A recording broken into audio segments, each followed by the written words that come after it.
And just ask yourself, what am I referencing to believe that there is actually distance and out there and in here? That subject object experience can just drop and it can even look flat because the visual field actually is that way. Doesn't prove anything about distance. Distance is an assumption based on a lot of things, a lot of information. That's one piece of information is the visual field. But to a newborn baby, that same visual field doesn't have anything to do with depth or objects. Another way you could do this is practice with your vision. Your gaze is like say forward, and there's a small actual circle of what you can see very sharply in your visual field, but there's a giant visual field that you can see, but we tend to sort of ignore it. It doesn't have high definition, but it's also there. And you can kind of question, well, as you're looking at me, there's definitely an awareness of a visual experience in the periphery, like way in the distant periphery, off to the edge where you can barely see it, but it's definitely seen. And that may not feel so much like an object, right? Whereas this might feel like an object pushed out there. Why is that? Where's the difference in the evidence for that? As you notice, like without turning your gaze, but noticing attention moving from the periphery to the center and back to the periphery. Why are objects only appearing in the center of your gaze? That they only seem to be there. So you can take in the entire visual field, like off in the periphery as well, as you move through the house, and ask yourself that same question. If it seems like it's being pushed out there or held outwardly, why? What am I actually referencing? Can I find that? Can I find something actual that is distance, or is an assumption?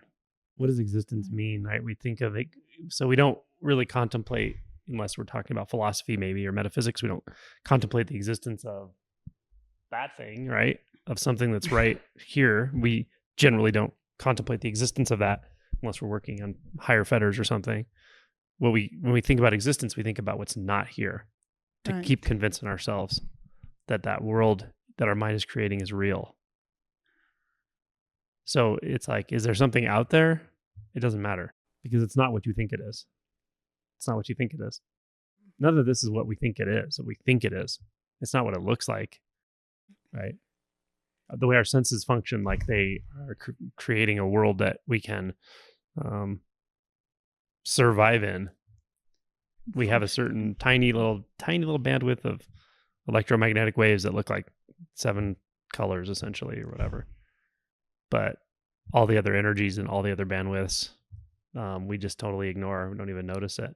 Physicality is essentially all space and energy and force at some level, and fields interacting with one another. And so when we talk about existence, we're really not talking about that. Usually we're talking about a memory or a belief I have about what happens when I walk out that door or walk farther down the road, and what am I going to see? Yeah. So the only time we can even talk, the only reason we would even talk about existence is really usually to uphold the mental map and say that's true, that's real. But we can call it into question so easily. If you can call it into question right in front of your face, form, formlessness, real, unreal, color, colorlessness, like you can find all of that right here. Then it stops being important what exists or doesn't exist. And then the immediacy of presence is kind of the only thing left. Then there can be some grief and letting go of everything else we thought existed. But it's not a whole lot actually, because it's just a whole lot of thoughts. And the more that happens, the more we become sort of enthralled with this presencing textures, because they're rather fascinating actually. And there's just nothing more to say than that. Meaning, purpose, reality, philosophy, metaphysics, it's all thought. Sometimes it'll feel very much like that deeply intimate presence. It doesn't matter whether there's something here or nothing here. It's just that deeply intimate presence that feels very right. So sometimes that'll feel that way, and sometimes it won't feel so clear, and it'll fluctuate. But over time, it will probably feel more and more like that. And the more we let go of the perceptual illusions, the clearer that gets.